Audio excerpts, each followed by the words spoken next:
You do not know what pain is yet. You will learn.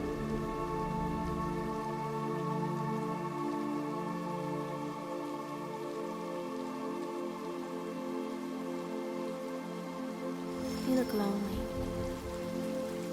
I can fix that.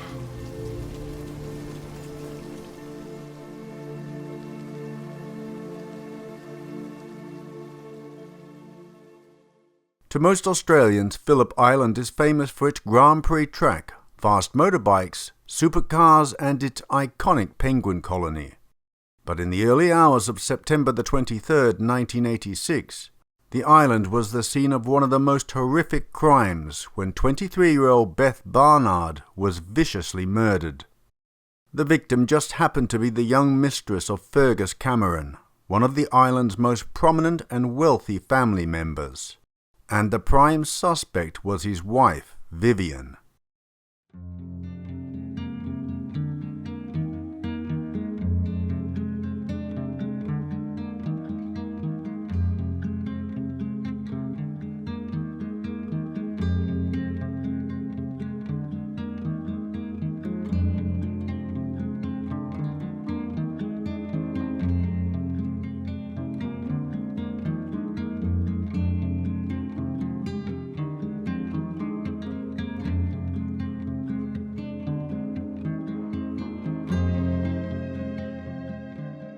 Inside the house on Phillip Island, just off Australia's southern coast, was the body of the 23-year-old girl who had been brutally murdered, resulting in a bloodbath of a crime scene.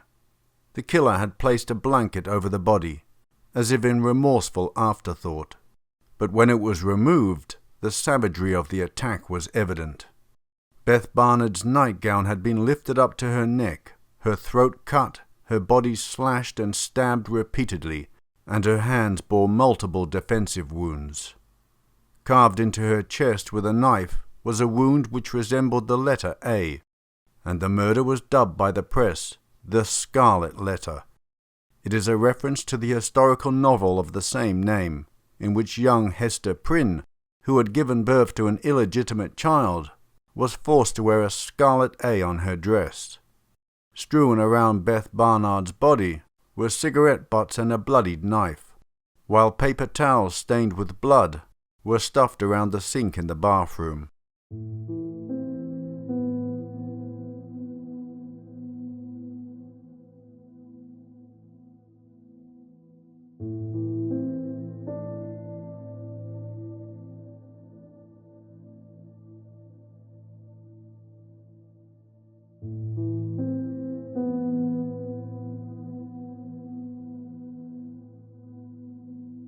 Beth Barnard was having an affair with her married boss, which is the reason police believe the letter A was viciously carved into her chest. She lived with her parents on the idyllic island, a 5,000-strong beach community, and worked as a farmhand for the Camerons, a well-liked and prominent family from the area. Fergus Cameron was a founding shareholder of the Phillip Island Grand Prix circuit, a lucrative venture, but nevertheless he continued working for the family farm. The fact of the affair was well known on Phillip Island. The island community was close-knit, also secretive and protective. Vivian Cameron had started to hear the rumours. Vivian, whose father had left her mother for a younger lover, repeatedly suggested marriage counselling to Fergus, as she grew suspicious he was involved in an affair.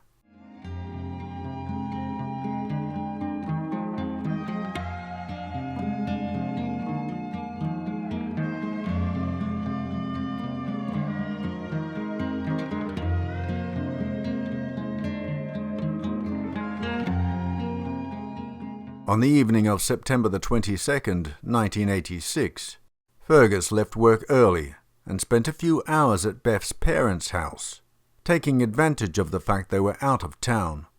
During this time his wife Vivian called the farmhouse and ascertained that he wasn't at work as he had claimed he'd be.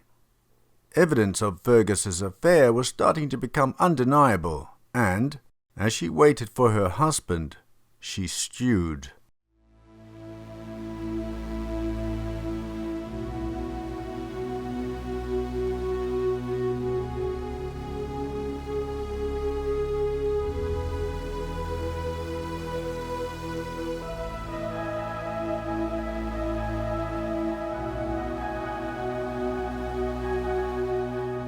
At 9:20 p.m, Fergus returned home and Vivian confronted him about the affair.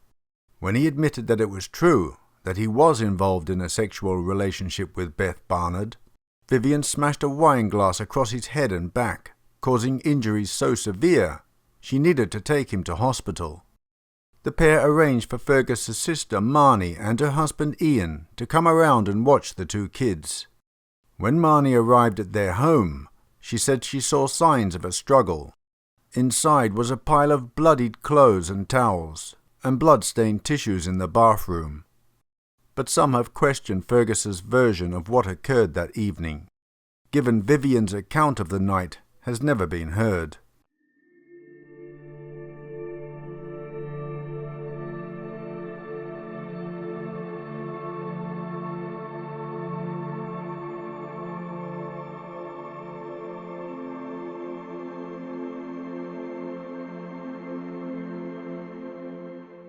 Medical staff at the hospital where the couple sought treatment that night reported they appeared very much together, and that Vivian was very concerned about her husband's injuries. The couple returned home from the hospital about 12:30 a.m. in a much calmer state. Discussing their splintered marriage, the pair decided to divorce. Given the Camerons were a prominent family on Phillip Island, it was decided Fergus would stay there with the kids, and that Vivian would move back to Melbourne and move in with her parents until she found a new place.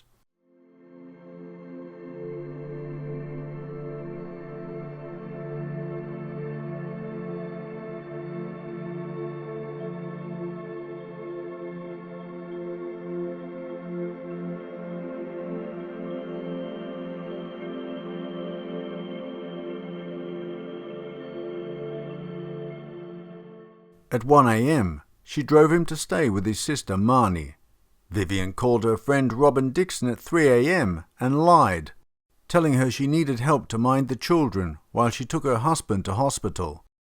A jarring piece of evidence is that when Robin arrived, both adults were gone, but Vivian's purse was still inside the house. Police know Vivian drove her husband's Toyota Land Cruiser to Beth's house, because it was seen by a neighbour in the early hours of the morning parked outside. The very same early hours of Tuesday, September the 23rd, 1986, that Beth was viciously attacked.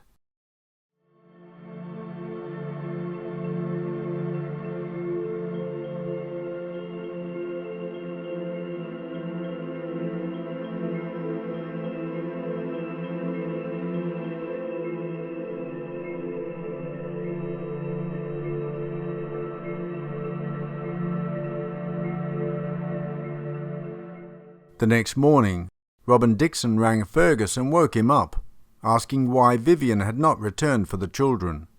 After the frightening altercation with his wife the night before, Fergus asked his brother Don and brother-in-law Ian to check on Beth. They arrived at her cottage and discovered the shocking crime scene. Describing that scene, and in particular the crude slashed letter A, former Detective Rory O'Connor said, "You're talking about 4 slashes one way, 10 slashes the other, and 5 across. That's not just someone gently carving an A. One thing was clear. This murder was personal." That afternoon, officers found the Cameron's car parked near the San Remo Bridge. Inside was a knife, bloodstains, and Vivian's purse. Vivian was never seen again.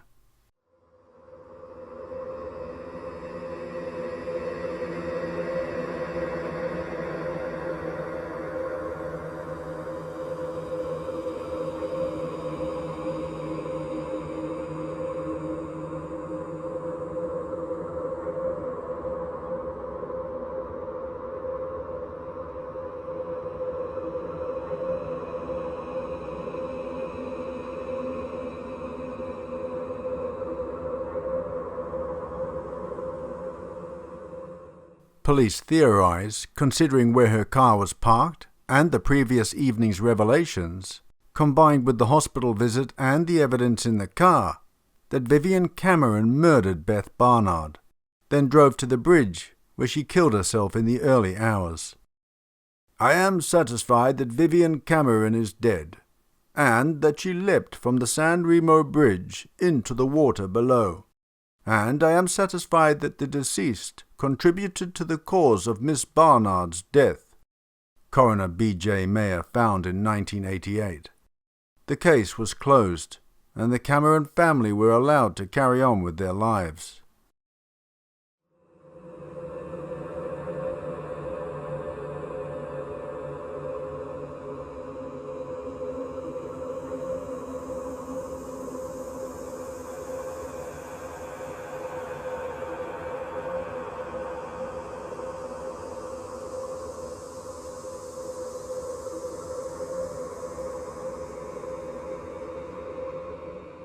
One mysterious phone call completely throws out the official timeline police were working with.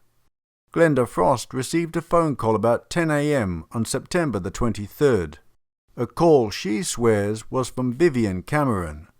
This call came 5 hours after Vivian's vehicle was first spotted near the bridge, when it is presumed she immediately leapt to her death. Glenda is adamant it was Vivian. The pair spoke about sewing patterns and of details that only Vivian knew. Glenda also firmly maintained she hadn't mixed the days or time up, as a friend had visited that morning who confirmed the details.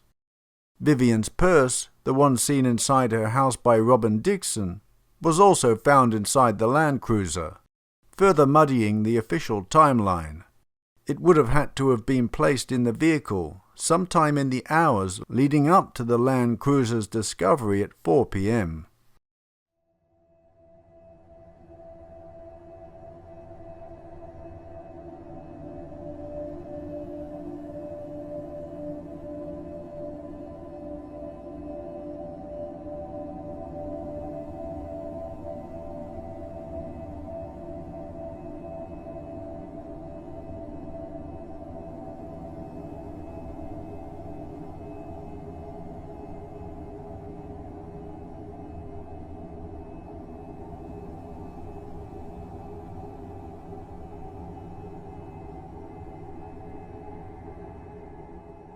DNA testing done during the 1990s did find that blood on the handle of the knife found at the crime scene belonged to Vivian. Yet none of Vivian's DNA was on or around Beth's body. The only place Vivian's DNA was recovered were on isolated items: a towel, a knife, and on the cigarette butts found in the house. The towel found in the bathroom contained Vivian's blood, yet none of Beth's. If Vivian had murdered Beth in such a brutal fashion, then used this towel to clean, it seems impossible this towel wouldn't contain some of Beth's blood. Vivian's blood was also found in the Cameron house, despite hospital records stating she was not treated for any wounds during their visit. This blood would therefore have had to appear sometime after 12:30 a.m. This DNA evidence casts uncertainty that the knife found near Beth's body was actually the one used in the murder, pointing out the strange double cuts found on her clothing were inconsistent with the blade. This suggests a separate murder weapon, and possibly planted evidence containing Vivian's blood.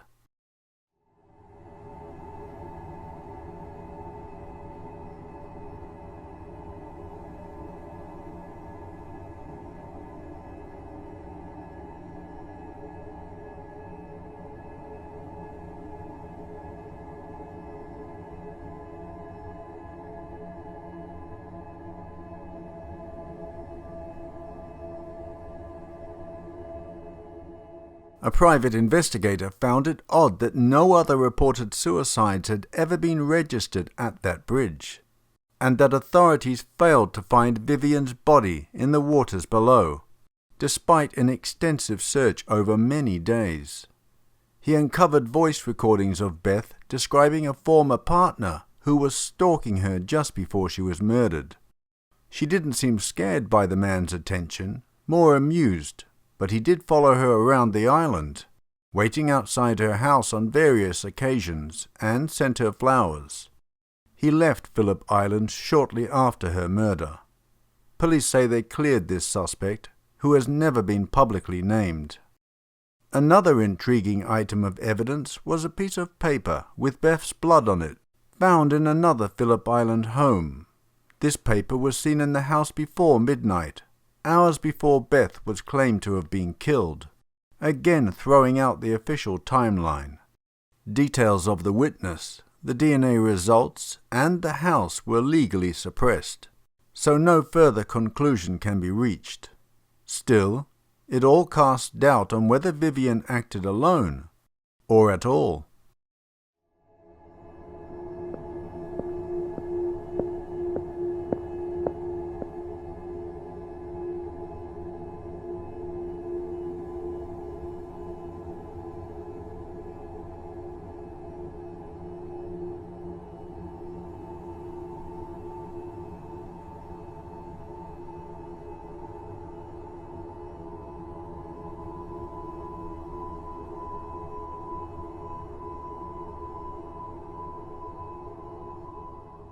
The same investigator managed to speak with Vivian's friends and acquaintances off the record.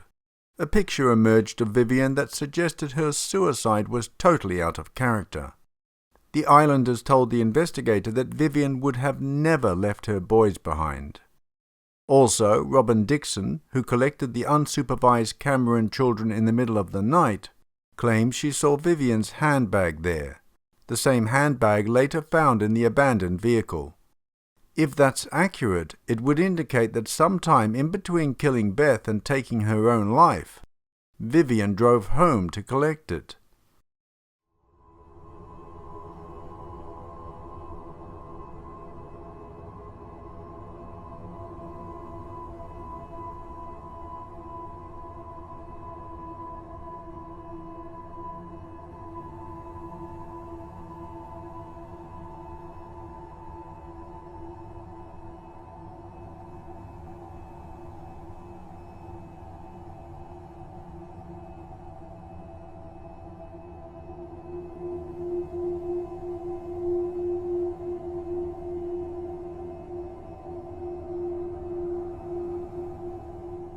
If Vivian was alive today, would she be convicted of murder?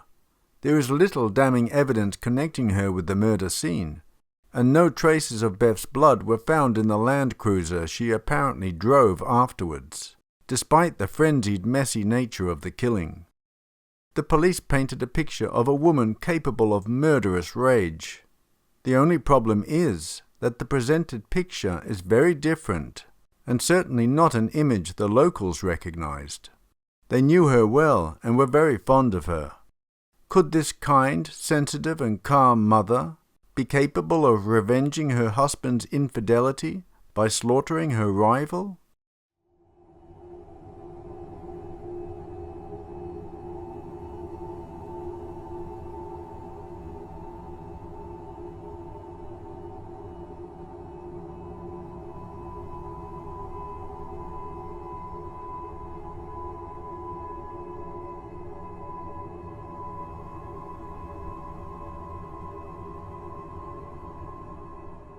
A year after Vivian's inquest, there was another vicious attack on a woman on Phillip Island, a friend of Vivian's. This victim fought back and managed to escape her attacker. Was there a connection? The culprit was never caught, but people still wonder. After all these years, people who loved Vivian and Beth would like answers to the many questions that remain unanswered. As one resident on the island said, "The memory of the horror has never really gone away, and the feeling that we still don't know what happened to Vivian Cameron sits poorly with us."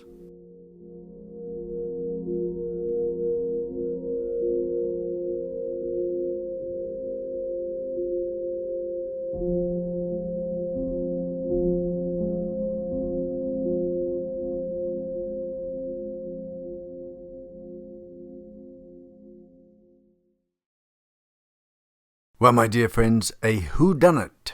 A whodunit. What a strange case. Not really clear-cut. One of those cases that really gets you thinking. On the surface, it seems okay. She did it. Out of rage, out of jealousy. But a lot of things don't add up. One for me is very striking, is the sadism and the ferocity of the murder.